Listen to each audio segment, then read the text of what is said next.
Dans les Hautes-Pyrénées, l'AFR Cuma Occitanie réalise plusieurs tests. Parmi ces derniers, des mesures sont faites concernant la consommation de GNR. Le test conso, en fait, là aujourd'hui, on n'a pas encore mis forcément le nez dedans.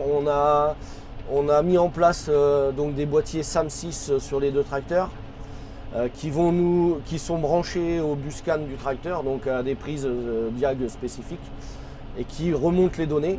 Mais en même temps, on aura aussi l'extraction des données du tracteur et on compilera tout ça pour avoir une base assez homogène.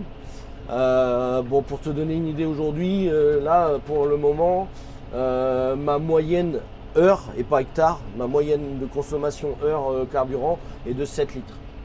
Alors après, je travaille à 12 à l'heure, je suis à peu près entre 1400 et 1600 tours minute en régime. Voilà. Donc je suis dans la plage de couple du tracteur. Le tracteur a encore de la marge.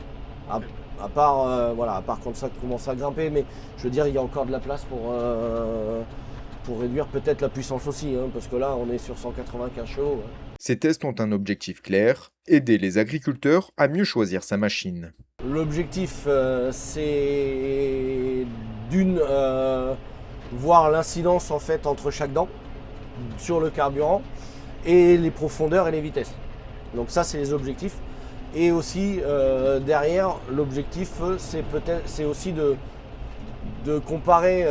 On a fait des tests de traction derrière, donc hier après-midi, avec un autre tracteur, 155 chevaux. Et c'est de vraiment revenir sur la base, de dire, voilà, les constructeurs annoncent des plages de puissance dans leur documentation pour des outils comme on a en démo là.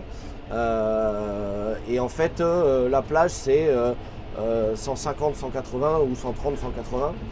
Bon, le but c'était de déterminer réellement la puissance la plus homogène dans nos terres en tout cas, parce que après, si on est dans des sables des Landes, on va plus avoir la même chose.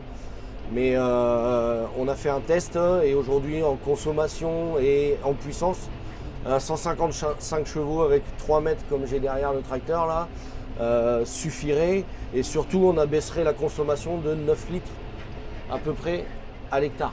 Pour le moment, toutes les données ne sont pas exploitables et seront mises à disposition sur le site des Cuma.